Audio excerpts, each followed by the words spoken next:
All right, and welcome to another episode of Perspective in Pokemon, where sometimes we're talking about perspective, sometimes we get nerdy and talk about Pokemon. But today, unless he says otherwise, we're probably going to keep it more perspective-wise today. And I have a very good friend, Devin, who we actually met a few years back when we were going into a different venture together. And it's been a few years since then, and we've both made some significant shifts since then. But Devin, if you can go ahead and give a little more background as to who you are, what you're up to right now. I'm so grateful it's on Perspective because I don't know anything about Pokemon. Pokemon is actually my little brother's bailiwick. So I am Devan Bosch. I am a mentor and life coach. And I met with Ulysses back in the day. I was actually had started this venture, and it was taking a little bit of time to get started. So I was trying some different avenues to make sure that income was coming in. I am a father, twins. I've got twin daughters that are 15 months old and a son that is 12. I've been married it'll be 2 years next month. Just a short amount of time, and a lot of change in a short amount of time. So. For sure, man, for sure. Now, Devin, one of the reasons I want to have Devin on the show is because I know a little bit about, his background, kind of some of his story, and that's really what we want to get into today. And I know there's a lot, we were talking right before we hit the record button, there's a lot that we could unpack today. But I guess, Devin, if you can let's just dive into some of your story. I don't want to take away too much about what you might say. And so if you can give some background as to all right, I'm just going to stop. Devin, let's talk about your story. Great. I was raised as a single child with a single mother. That's what I meant to say. A single mother as an only child. And my mother was mentally, she had some mental issues. She was in and out of the hospitals growing up for suicidal thoughts and behaviors and actions. And I was in and out of foster care because of her actions. I spent time in 10 different foster homes between the ages of, I think my first one was 9 and my last one was 17. And I had spent time with her in between those times, but the longest time I was away from her was a year. She died when I was 23, right after I turned 23. She was 45 years old. She actually died from kidney disease, but in a very real way, she committed suicide. She had a very strict diet that she was supposed to follow, and she didn't follow it. And that ended up in her life being taken from her. If she had followed the diet, then she probably would still be around.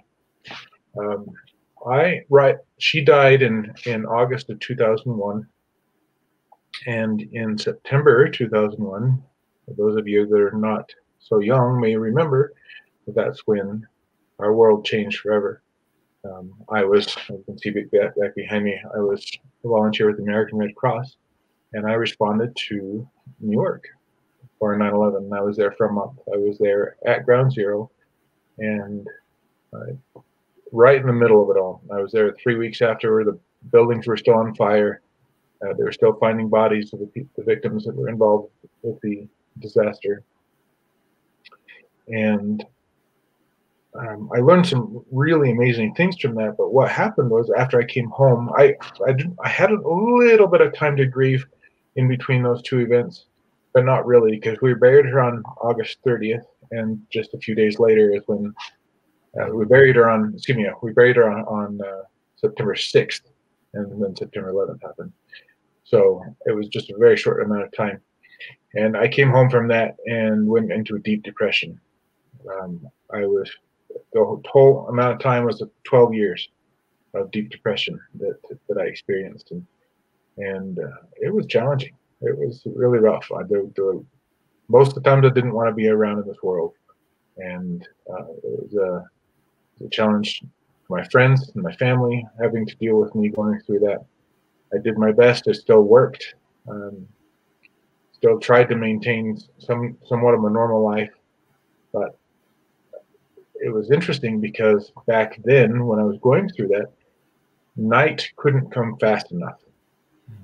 the days just seemed to drag on and on and on because all I wanted to do was escape it and have night come so I could be asleep and not have to deal with it anymore. And then the next day came and it was the same routine over and over again. Just wanted to get to that bedtime so that I could forget everything. So there's a little bit about that. There was a really fascinating experience. I can't really explain what happened or why and how I overcame that depression, other than a desire, hard work, and focusing on positivity. It's challenging with depression in the sense that sometimes it's a disorder, sometimes it's chemical, sometimes it stays with you, and then there's sometimes things that you can work towards getting out of, and it just really depends on your personal situation and what type of help you would need. So Ulysses. Yeah. So I'm curious though, because you said, well, first of all, let's just acknowledge, 12 years of deep depression. That's kind of intense. Some people, they might go through that for like 3 months. They might go through it for, maybe a week. But 12 years is quite some time, to be going through something like that. And so I'm curious though, what helped you get out at first was work, but also a desire. And obviously, depression is not something that people necessarily want to have. Right. But I guess, was there anything that led to that desire to you wanting to work on that more? Frankly, I was in fear that I was going to be stuck in the situation that Mom was in. Mm-hmm. She started the therapy, I think, when she was 15 years old, and she went to therapy the day that she died when she was 45. So I had a fear that it was just my lot in life that I was going to be stuck in that forever. I really believe that some of my experience with depression is so that I could understand what she went through. And I think that we don't always know the reasons we experience the things that we do. But there are few things in our lives that are going to be permanent. There are some permanent disabilities that can last forever. I've got asthma. That's probably something that I'm going to be dealing with for the rest of my life. It's not usually something that goes away.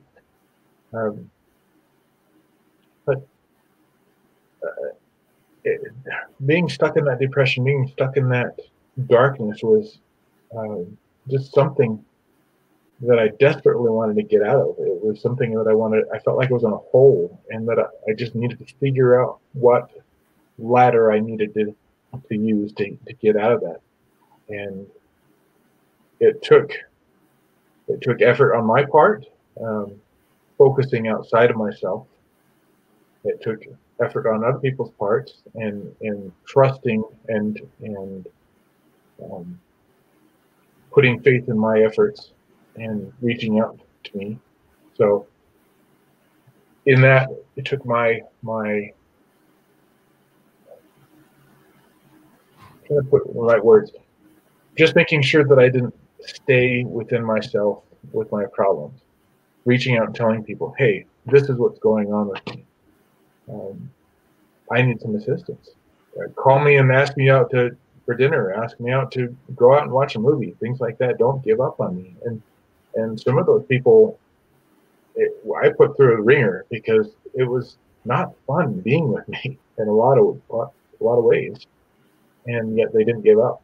One in particular didn't ever give up, and that means the world to me.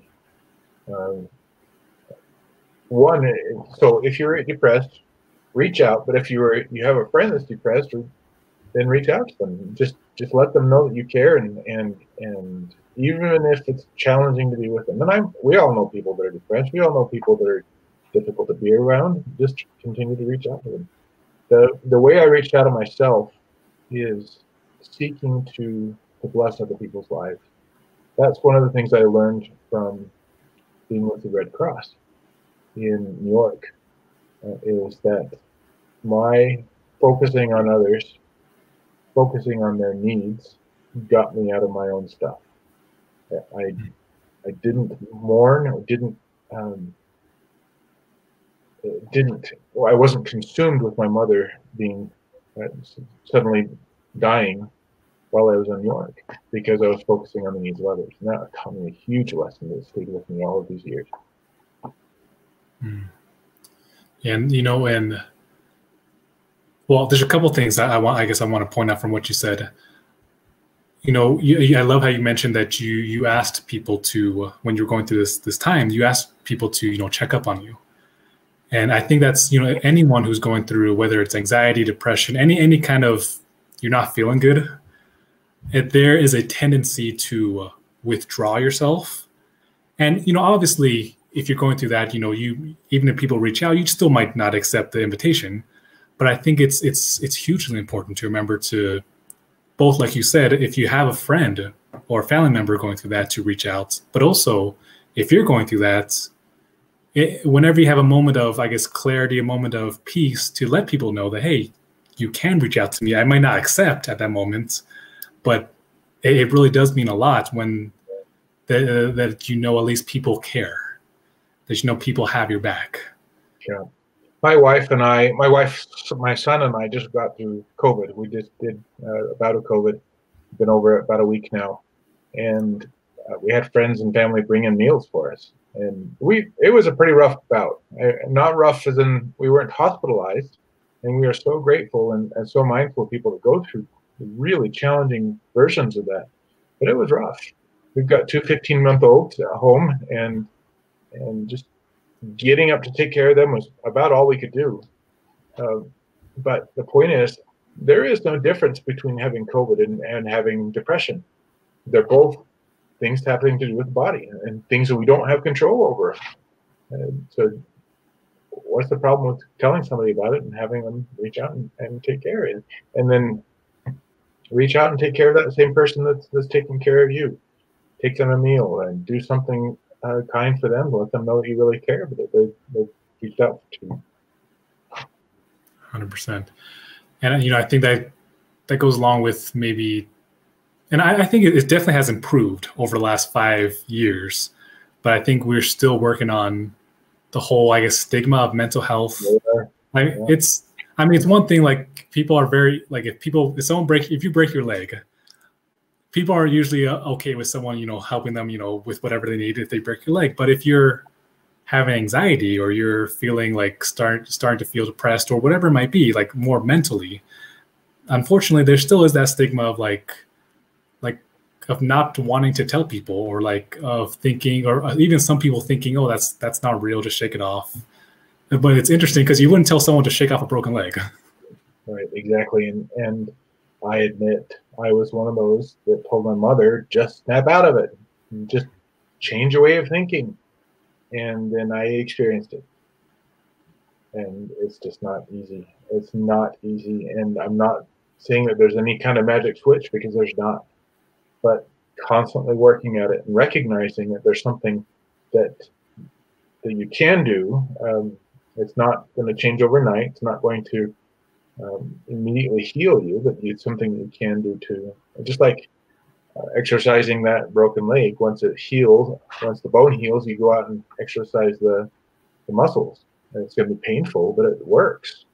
Putting forth effort into that, just like with depression, you got to put forth effort into making a difference in that healing process. Mm-hmm. So you had mentioned earlier that, you know, one of the things that helped was you started to focus on other people, started to serve more. So I guess other than service, other than starting to, I guess, think or look beyond yourself, are there any other things that you were doing that, I guess, helped you to improve your mental health, improve your perspective and mindset? I think the main thing is to change the routine. My routine was going home and getting into bed and just turning on the TV and just vegging the rest of the night, rest of the evening, until it was finally time to go to bed. And changing that routine and deciding not to get into bed, not to turn on the TV at all, and go out into the world and experience nature and experience friends. And that changing that routine is the biggest part. And then changing that into serving. You can do it at the same time. In my depression, in reaching out, I heard the voices over and over and over again. Devin, what are you doing? This person's not going to want you to reach out. This person's not going to want to visit from you. And I did it anyway. I pushed and pushed and pushed through that. And there were multiple times where I've heard back from those individuals that I reached out to and said, Devin, you have no idea what your visit meant to me that day. And like, oh, I do make a difference in this world. There's something here, you know, and that was huge. And we don't have to plan something to go and serve. We can drive down the road and find somebody that's mowing their lawn and stop and rake a leaf behind them or something like that. You know, look for an elderly woman that's carrying her groceries out to the car. There's multiple types of experiences like that we come in contact with every single day. And when we're depressed or when we're focused on ourselves, we're not going to notice those. I'm not going to pay any attention to them. But those are the opportunities that we have to change what's going on in here, to recognize their self-worth and a value to what we have to offer. It's interesting, though, also how you mentioned how you would reach out to people. And it just reminds me, because I have a dear friend who has said that, you know, they at times they want to reach out to someone, whether it's just through like a text or whatever, but they're afraid they're worried that the person like isn't going to want to hear from them, or that the person won't even remember them because it's been like a year or two.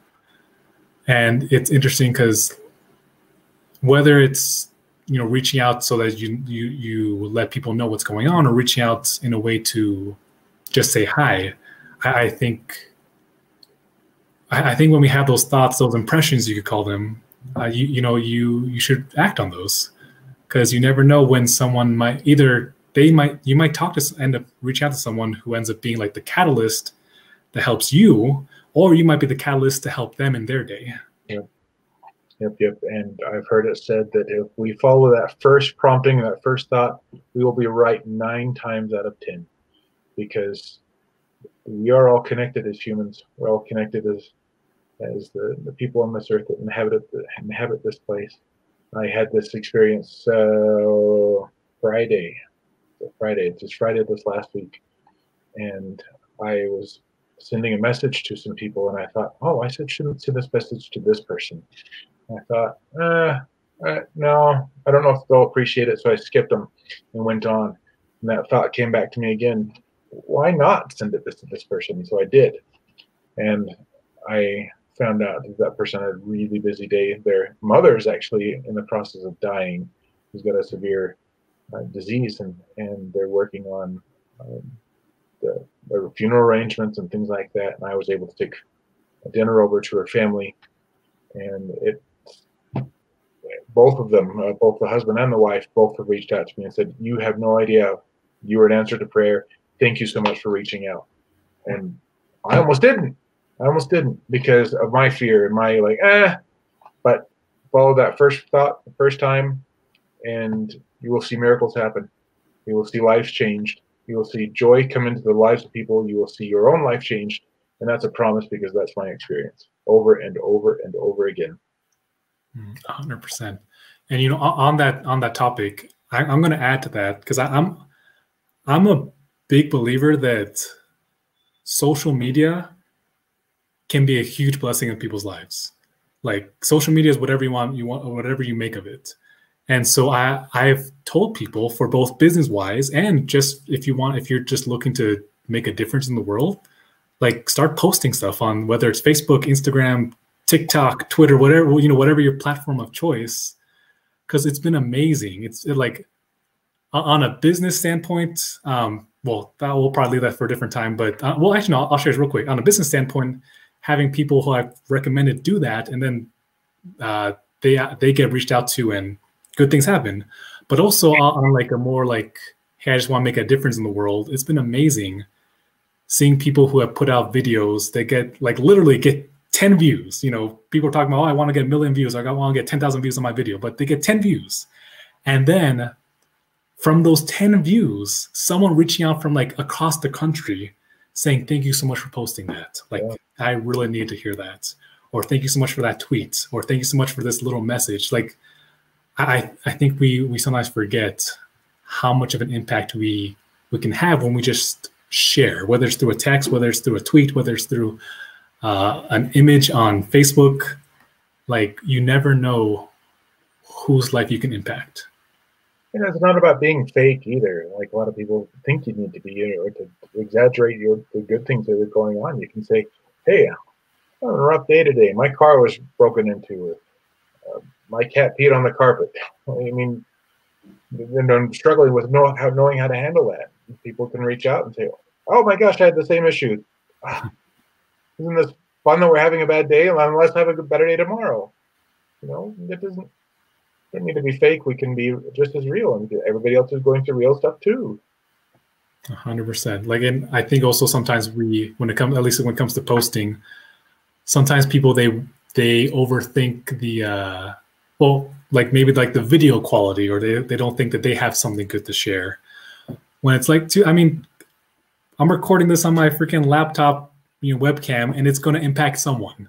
And also, here's a really cool thing about, sorry, I'm like really big into this, but like, here's one of the really cool things about social media as well, or in general, just the internet. Like, we're doing this video, we're going to put this on YouTube. We're also going to take the audio, it's going to go on the podcast, and someone might hear or watch this in 3 years or in 5 years, and it impacts their life. The ripple effect. Yeah, like you just never know. Like, I think sometimes we just overthink it. Like, oh, I don't have anything good to share. Like, you never know. Like, someone could see Devan's face, like your face, and just be like, he looks like a happy guy, and that just makes their day. That's what I love about the reaching out and doing service for somebody. Because the service may not be for that person you're doing it for. It may lift up their spirits enough that they go and interact with somebody else that changes that person's life. And it's a ripple effect, absolutely, 100%. And I'm made up of thousands of people that have touched my life. And I bear their fingerprints on my heart. Thank goodness that those people decided to reach out the days that they reached out, and to teach and to inspire and to lift and to strengthen me, and allow me to do what I'm doing to reach out and touch other people. So that it goes on and on and on. And I love that. I love that so much. 100%, man. So I'm curious. So you talked about earlier, obviously you went through depression for a long time. And so like legitimately, I'm very curious, like, do you ever find yourself, I don't want to say slipping back, but I guess having to, guard your thoughts a little better, or does that make sense? Does that question make sense? Yeah, I remember there's a routine that Ellen DeGeneres did back when she was a stand-up comedian. She said she was watching television, and a commercial for an antidepressant came on, and it said, "Are you sad? Do you feel depressed? Do you think sad thoughts," or something like that? And she said, "Yeah, I'm human. Of course I do. Of course I do." And it's just like anybody else. I have to choose every single day what I'm going to think. My kid mouths off at me. I have to choose, okay, which direction am I going to go? And sometimes I don't choose wisely. That's the absolute truth. But I can take that situation and, okay, I did not choose wisely in that situation. I'm going to choose better this time. And I go to him and I tell him, I was inappropriate. I did not respond the way I want to respond and the way I want to model my response. And the same with depression, the same with having bad thoughts. And we had here in our home, we had a $3,000 electrical bill last month because we had this is an old home, and so we had some upgrades to do. Like, oh, okay, let's move on. It's not a drop in the bucket, but it's something that I'm not going to remember 20, 30 years down the road. It's not going, oh, that one day it was so awful, it ruined my life. It's not like that. So, but yeah, it took a little, okay, now let's move on. So absolutely, I still work on it. So, do you find yourself like constantly trying? No, I don't say constantly, but are you constantly working on like your like improving your perspective or mindset or just how the way you think? Like, is that something that you do, or like I'm curious? I would say mostly constantly. I would say that there are times in my life where just a couple of days out of the week, like I'm just not feeling it this week. I'm not just it's too hard, or it feels too cumbersome to try to work on this right now. This is like going out and riding a bike up a hill. Sometimes you want to get off and walk, or sometimes you want to get off and take a rest. And frankly, it's okay as long as you don't stay off the bike and lay down. Take a rest and recoup or something like that, and get on the bike and keep moving forward. So yeah, absolutely. It's something I work on. There are times that I take breaks, but it's not a long break. It's like a day or two of break. Like, I just want to stay in bed. Don't want to deal with this right now. Got 15-month-olds that just won't stop crying and won't stop pooping. So yeah. Okay. So I'm going to shift direction a little bit, because this is actually something I don't know if I've ever asked you before. But how did you decide to start your like Seagull Lily mentoring? How did you decide to start that? That is a good question. And it goes back to when I think I was 14. There was a water main break in Provo, Utah, where I lived. And I don't remember exactly how we heard about it. My mother and I heard about it. I think we heard about it on the news. It was a water main break, and that there were some homes being evacuated. And we contacted the American Red Cross, where I did volunteer. It's been a long time, and asked them what we could do to assist. And we went to a local high school, and helped set up a shelter for those people. And I loved that work. Ever since that time, and from a very young age, I wanted to be a police officer from when I was like 3 on. So I wanted something like that. But when I was 14 or 15, whenever that was, I decided that I wanted to do something where I was helping people. And I have looked and looked and looked, and my jobs, I've worked with 2 different law firms, for 11 years, worked at a treatment center for troubled teens. Think all of those were gearing up towards what I'm doing right now. But I finally decided when I was, it was interesting because I was working at the law firm, and it just wasn't fulfilling anymore. There was something missing, and I looked for other jobs. I looked and looked and looked for other jobs. Nothing was coming. Finally, I found one, and I had sent my resume in and applied for it, and I thought for sure that it was going to work out. I was like, okay. And I thought, okay, I just need to quit. I need to quit my job, and this is going to work out, and it's going to be perfect. And things are going to just be in alignment, and it didn't work out. The job never came through. Even though I quit my job, I felt so much peace about quitting my job, though. I just knew it was the right thing. And about 2 weeks after I quit, my adopted dad said, "Hey, I'm going through this training. You want to go through this training with me?" It was called The Art of Mentoring, with 3 key elements here in Utah. And it was a 3-day training. Went through this training. It was amazing training about how to better your life, and about positivity, and how to overcome these trials, and recognize that our foes are just this big. If we change our mindset to realize we're giants next to these little problems that we're going through, we can just step right over them. And that was huge for me. And at the end of the training, he said, "My whole purpose is to help you understand that you can be trainers, that you can be a mentor, that you can go out and teach." And this light bulb went off in my head. I said, oh my gosh, that's it. That's what I've been searching for since I was 15 years old. I'm now 42. And I went through a month's worth of training with him, and he said, in order to get started on what you want, this whatever venture that you want, find somebody that's done what you've done. And immediately thought about this individual who I've known since, also interestingly, I've known him since I was 15. He was my therapist when I was 15 years old, and he was my mom's therapist for a lot longer. I contacted him, and he's a YouTube star. He's got, I don't even know, hundreds of videos on YouTube. It's called Live on Purpose TV. And I said, Dr. Paul, I want to be a life coach, and I'd like you to be my mentor.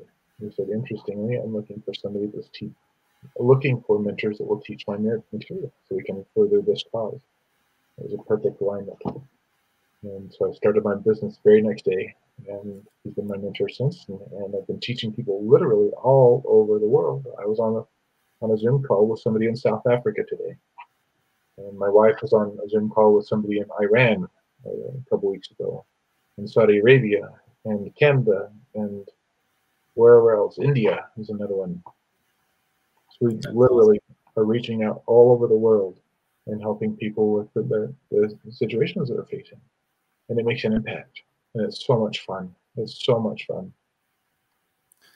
So you said though you started that when you were 42. Is that correct? 40, I think 40. I've been in it for a couple of years. Okay. Well, I do want to point that out, just because I do want to highlight that, because I think it's so funny, to be frank. Like, how many, just because I've been around a lot of like teenagers, just for one reason or another, and how many like 18-year-olds, 20-year-old, early 20-year-olds like who are trying to like figure out their life and trying to figure out exactly what they want to do with their life, which is okay, yeah, if you want to make plans, great. But who seem to almost get stressed out and anxious because they don't have everything figured out by the time they're 20. One of those. I was one of those. And I think so many, there are so many like 20-year-olds and like 16-year-olds and even like 38-year-olds like who are still trying to figure, who feel as though like if they don't have things completely figured out by some certain age, that somehow like they're like a failure or they're behind. I felt that too. And if you recall at the beginning of this podcast, I said that I was 41 when I got married. I've been married for 2 years now. So next month will be 2 years. And I had given up. The truth is I had given up. Like, I guess marriage isn't in or having a family is not in the cards for me. And it did happen. And the job and the career happened. And it took time. And looking back, I've seen my siblings go through their early 20s and think, oh my gosh, I'm never going to get married. It's never going to happen for me. Like, I've been there. Just wait a little bit. You know, and it's not for lack of effort either. It's not that I was sitting around saying, oh, come on, Heavenly Father, God, please give me this. And it's not happening. Why? I put forth effort into it all the time. So some things take time, and that's okay. And my wife was 35 when we got married, and neither one of us would change what we went through to get where we are, because we experienced so much, and now we're the perfect mix. We are perfectly matched, and that's not going to be the same for everybody. What I'm saying is, our experiences leading up to what we have now was perfect for us, and we needed it. So, and I'm grateful for that, because it's we don't need to fret about all the little details of the amount of time. And here in Utah, it's typical for 18-year-olds to get married. So that made me feel like I was ancient of days, and It was challenging, but I got through it. And now looking back, it's like, so, yeah, it was painful going through, but now it's like, it's not even a big deal. Mm-hmm. And what's interesting too is that as what I've gathered, and I'm sure you would agree, is that all the things you did up till that point, like you could say they were stepping stones. They were preparation for now what you currently do. Absolutely. Yeah, no question whatsoever. It's and even the depression, even the 12 years of depression, I'm grateful for. I am grateful for it. I said when I was explaining it that I really believe that some of my experience with that is so that I could understand what my mom went through. And it's not just that. It's not just that either. It's so that I can understand what my clients go through, are going through. It's there's purpose in the pain. There really is purpose in the pain, if we allow it to be. If we allow that, we can be more empathetic. And one of my favorite quotes is by this author here, "Making Sense of Suffering" by Wayne Bricky. It's interesting that this book was given to me when my mother died. They thought it was about death because of the cover, but it's so much more.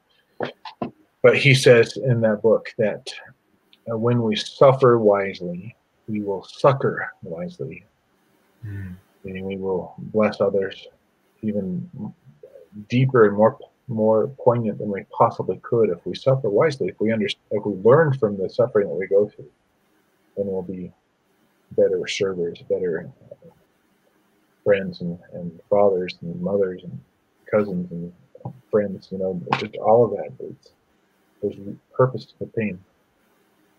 Yeah, I think also when we go through those things, well, as you said, it helps us to develop a lot of empathy for others. I think it helps us to be a whole lot less judgmental when we see others, going through, whether they're going through financial difficulties, if you've been through that, or if they're going through depression, or when you go through hard things. Well, again, when you do it well, not bitterly, and it definitely shifts your perspective, I believe, in a positive way. So that's an invitation. If you have bitterness for any of the things that you're going to think about, the positivity. But if I may, want to share this. This is that reading right to left for you, or left to right? Left to, yeah, I think so. You can read it right. Yes, I can see it fine. When we experience what we're going through, if we think about what could be better than what we're experiencing, we're always going to be depressed. It's always going to be a source of pain and discouragement. But when we think about, I said better. But when we think about what could be worse than what we're experiencing, that's when joy comes in. Like, oh my gosh, I've got COVID. Like, oh, this is awful. This is the worst thing in the world. I cannot believe I have COVID and I have to stay at home. My family has to stay at home together. This is awful. We're going to get on each other's nerves. One of us is going to die. So, I mean, that's recipe for depression. Like, I have COVID. I've been thinking about this for a year now, worrying about this is going to come to my life because I've got health conditions. My wife has health conditions. What is this going to do to our family? You know what? I am so grateful that we get to stay at home. There are so many people that don't get to stay at home. That they have to go to the hospital and they've lost loved ones and they can't go see their loved ones. And I'm focusing on what could be worse. It could be so much worse than what we've got it. So I'm so grateful, and that brings in peace.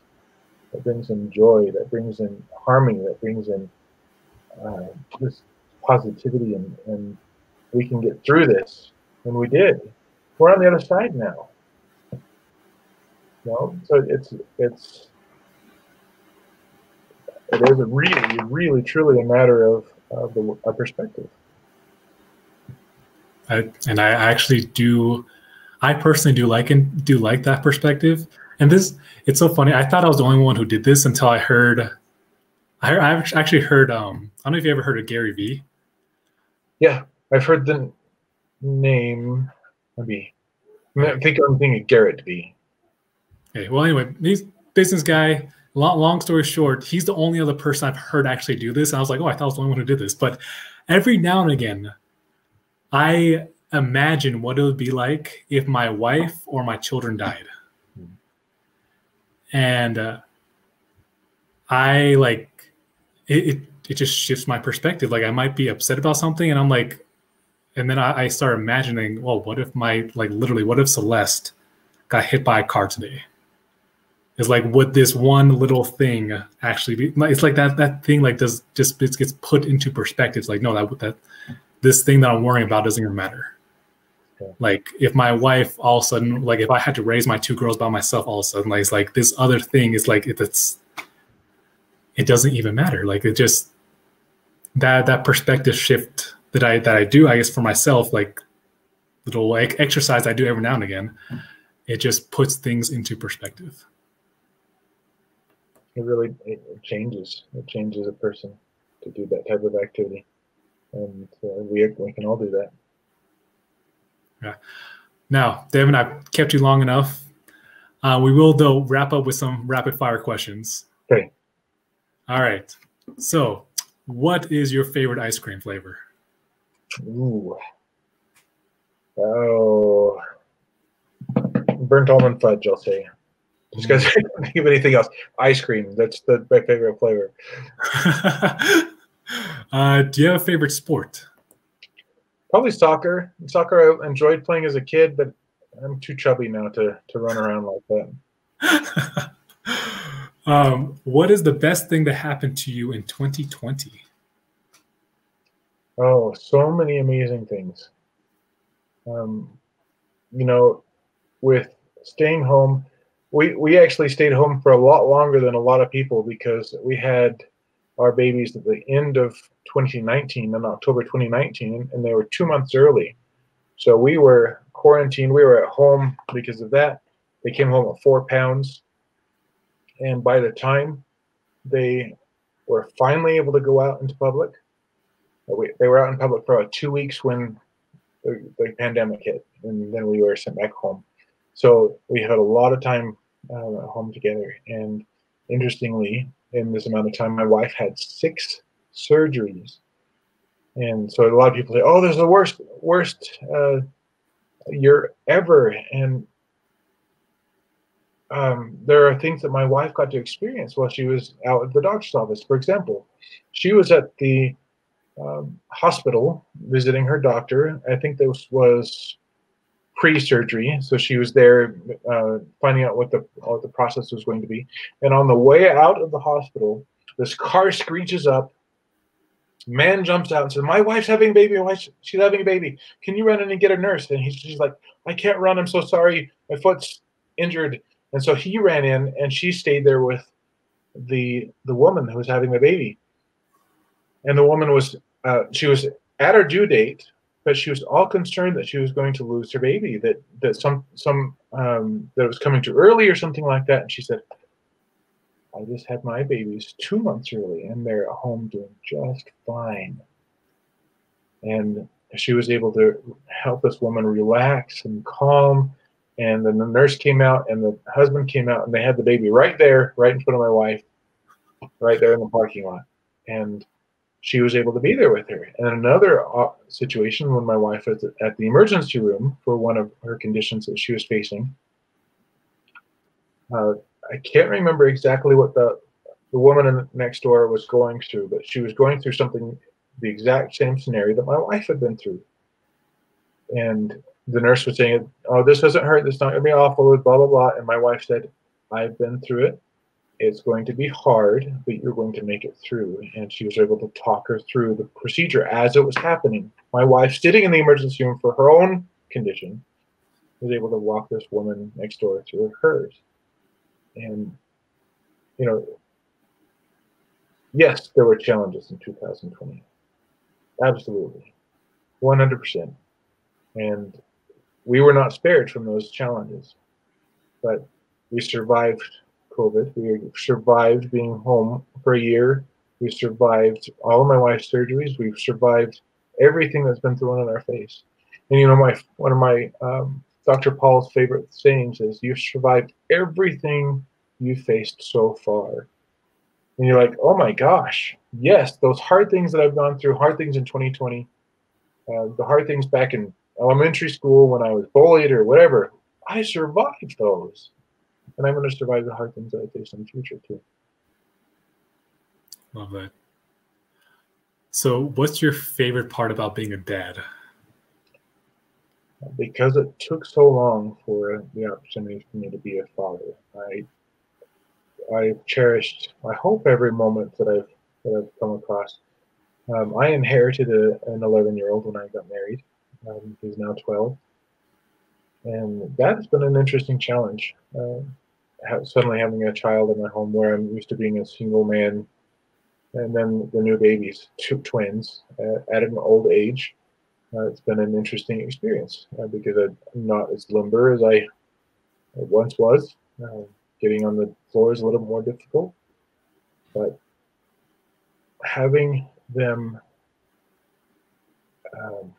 look at me, each one of them with trust, and the light in their eyes is one of the most moving experiences I think I've ever had, because I'm their daddy, and it's just,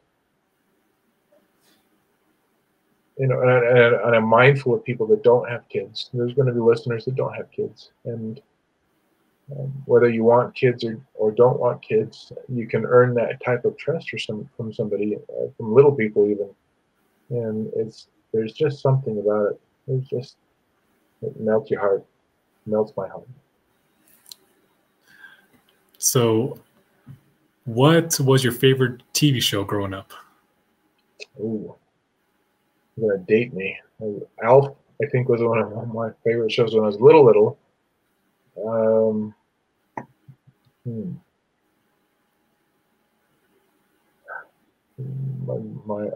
drawing a blank. My mom liked MASH a lot, so I watched MASH with her. I think probably Alf. Oh, Knight Rider. Knight Rider I loved, because they even had a character named Devon. All right, and last question. There's another one. Which one? Airwolf. Airwolf was one of my favorites when I was a little kid. Airwolf? Airwolf. I don't think I've ever heard that one. That one was it's kind of like the A-Team, but it was with a helicopter. All right. Instead of a big black van. So last question. What makes you happy? I love to serve. I love to love. I love my family. I love our country. I love nature. I love writing. And I love music. Anything that brings in peace and joy and doesn't chase out those feelings with violence and hatred are my favorite things. Well, Devin, thank you so much for being on. And actually, last question, where can people get in touch with you? How can people get in touch with you? But SagoLilyMentoring.com.